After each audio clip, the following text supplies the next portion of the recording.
Assalamualaikum warahmatullahi wabarakatuh. Pelajar-pelajar, kita teruskan ya dengan satu lagi ya, reaksi terhadap pembentukan Malaysia ya. Baik, kita perhatikan reaksi Persekutuan Tanah Melayu ya. Baik, melihat kepada pembentukan Malaysia sebagai satu usaha, iaitu sebagai satu usaha murni untuk membantu negeri Sabah, Sarawak, Singapura dan Brunei ya. Okey, kemudian ya, bagi Persekutuan Tanah Melayu, mereka mempunyai pengalaman ya sebagai sebuah negara yang merdeka, dan Persekutuan Tanah Melayu ini menjadi asas untuk memajukan Malaysia yang akan ditubuhkan. Seterusnya ya, parti-parti politik di Tanah Melayu kebanyakannya menyokong idea penubuhan Malaysia. Ya, cuma mereka ini mempunyai perbezaan pandangan dan pendapat ya, di mana ya Parti Islam Semelaya, iaitu PAS, dan juga Parti Barisan Sosialis, mereka mahukan pembentukan Malaysia ini dirundingkan terlebih dahulu ya. Dan seterusnya ya, Pertubuhan UMNO ya bersetuju untuk bergabung dengan Sarawak, Sabah dan Brunei ya, tetapi mereka tidak mahu menerima kemasukan Singapura ya. Baik, bagi Singapura pula ya, reaksi Singapura ya. Lee Kuan Yew ya telah menyokong gabungan Singapura dengan Tanah Melayu kerana ingin menyekat pengaruh parti berhaluan kiri dan juga untuk mempertahankan kedudukan Parti Tindakan Rakyat di Singapura ya. Kemudian pada bulan Disember 1961, Majlis Undangan Negeri Singapura telah meluluskan pergabungan tersebut. Parti Barisan Sosialis pula mendakwa ya pembentukan Malaysia ini merupakan satu bentuk penjajahan baru, dan mereka mahukan pandangan rakyat Singapura terlebih dahulu ya. Dan bagi pandangan Barisan Sosialis, mereka juga disokong oleh Parti Buruh di bawah pimpinan David Marshall, dan juga Parti Rakyat Bersatu pimpinan Ong Eng Guan ya. Okey, baik. Satu referendum untuk mendapatkan tinjauan penerimaan rakyat Singapura telah dilakukan ya mengenai pembentukan Malaysia, dan referendum ini telah diadakan pada 1 September 1962. Keputusan referendum ini menunjukkan bahawa rakyat Singapura memilih penggabungan diadakan mengikut cadangan pada bulan November 1961. Maknanya rakyat Singapura bersetuju untuk penggabungan Singapura menyertai Malaysia ya.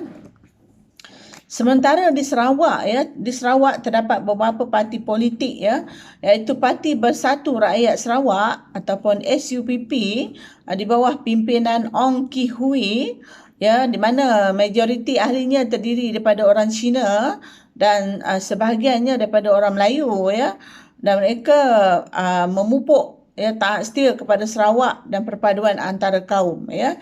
Kemudian Parti Kebangsaan Sarawak ataupun SNAP ya. Parti SNAP ini terdiri daripada orang Iban, juga bertujuan untuk melindungi kepentingan orang Iban. Parti Pesaka Anak Sarawak ya ditubuhkan di bawah kepimpinan Temenggung Jugah Anak Bayarin ya, ahlinya terdiri pada orang Cina dan menyatakan orang Cina dan melindungi hak orang-orang Cina. Baik, sementara Parti Negara Sarawak ya ditubuhkan pada April 1960 ya.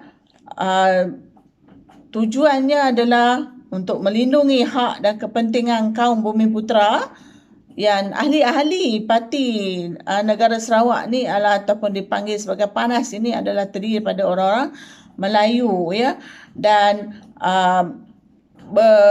matlamatnya adalah untuk meningkatkan taraf hidup kedudukan Bumiputera Sarawak dalam bidang politik, ekonomi dan sosial. Baik. Okey, dan seterusnya Parti Rakyat Jati Sarawak ya ataupun Berjasa ya, di bawah pimpinan Abdul Rahman Yaakob dan Abdul Taib Mahmud ya. Dan Parti Berjasa ini adalah parti yang terdiri daripada berbilang kaum, iaitu Melayu, Melanau, dan sebilangan kecilnya orang Iban dan Bidayuh. Ya, matlamatnya adalah untuk meningkatkan taraf hidup rakyat Sarawak, khasnya kaum Bumiputera, ya. Dan di sana ya mereka telah berjaya mencapai perpaduan, menjamin hak mereka dalam perlembagaan, ya.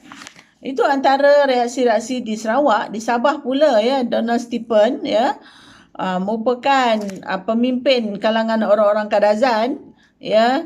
Dan matlamat ini juga adalah untuk meningkatkan kemajuan dalam bidang politik, ekonomi dan sosial masyarakat Kadazan, ya.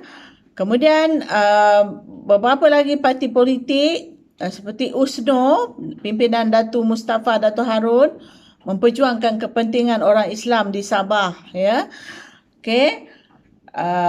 Sementara parti Pasuk Momogun, pimpinan GS Sundang, ya, melindungi kepentingan kaum Bumiputera seperti Kadazan, ya. Baik. Dan akhir sekali ialah parti Bersatu di bawah pimpinan Koo Siak Chiu, ya. Parti ini adalah bertujuan untuk menjaga kepentingan masyarakat Cina. Kesemua parti-parti politik ini, ya, mereka akhirnya bersetuju untuk menyertai Malaysia dengan syarat mereka membuat beberapa tuntutan yang dinyatakan dalam tuntutan perkara 20, ya. Iaitu ya, perkara 20 ini pertama sekali ialah wakil Sabah dan Sarawak, ya, mereka telah mengemukakan 20 perkara yang perlu dimasukkan dalam Perlembagaan Malaysia dan yang akan dibentuk oleh jawatankuasa antara kerajaan, ya. Seterusnya, laporan jawatankuasa antara kerajaan itu menerima tuntutan tersebut dan inilah yang menjadi asas kepada pembentukan Perlembagaan Malaysia yang baharu, ya. Okey, tuntutan perkara 20 ini adalah untuk tujuannya melindungi hak dan kepentingan penduduk Sabah dan Sarawak, ya, iaitu terutama sekali dari segi aspek agama Islam, dan segi kerakyatan, bahasa kebangsaan dan juga bidang pelajaran. Begitu juga dengan kedudukan ketua negeri, kedudukan istimewa Bumiputera, peruntukan kewangan dan hal ehwal immigration. Itu yang dituntut dalam tuntutan perkara 20, ya. Hak yang diterima oleh Sarawak dan Sabah dikenali sebagai hak wilayah asingan, ya. Tuntutan perkara 20 ini dibuat oleh Sabah dan Sarawak, ya, dan diterima oleh terkandung dalam Perlembagaan Malaysia 1963, dan inilah yang membezakannya dengan Perlembagaan Persekutuan Tanah Melayu 1957, ya. Pelajar-pelajar, kita perhatikan juga di Brunei. Pada awalnya, ya, di Brunei, Sultan Omar Ali Saifuddin, ya, pada awalnya menyokong membentukkan Malaysia, ya, dan telah pun menubuhkan sebuah suruhanjaya untuk meninjau pendapat rakyat Brunei, ya. Namun, ya, baginda terpaksa menangguhkan penyertaan tersebut apabila berlakunya pemberontakan di bawah pasukan Tentera Nasional Kalimantan Utara, ya. Parti Rakyat Brunei, iaitu di bawah pimpinan A.M. Azhari, ya, telah menentang penubuhan Malaysia ini, ya, kerana A.M. Azhari ingin menubuhkan Persekutuan Borneo, Kerajaan Kalimantan Utara, ya. Dan beliau menganggap pembentukan Malaysia ini sebagai satu bentuk neokolonialisasi, iaitu satu bentuk penjajahan baru dan perluasan kuasa politik dan ekonomi terhadap negara lain, ya. Jadi A.M. Azhari telah melancarkan pemberontakan di bawah pasukan Tentera Nasional Kalimantan di utara dan ditubuhkan di bawah buah bandar di Sarawak, Sabah dan Brunei, ya. Jadi pemberontakan dilancarkan apabila Majlis Mesyuarat Undangan Negeri Brunei dan Sultan Brunei telah menangguhkan keputusan tentang gagasan Malaysia ini. Pemberontakan ini mendapat sokongan dan bantuan dari Filipina dan Indonesia, ya. Namun pemberontakan ini telah berjaya ditumpaskan dengan bantuan tentera British ataupun tentera Commonwealth, ya. Azhari telah melarikan diri ke Filipina dan beliau kemudiannya mendapatkan perlindungan politik dari kerajaan Indonesia. Itu dia serba sedikit ya respon ataupun reaksi penduduk-penduduk dan juga yang terdiri daripada pertubuhan-pertubuhan politik dan juga orang perseorangan terhadap pembentukan Malaysia. Itu saja pelajar. Sekian, terima kasih.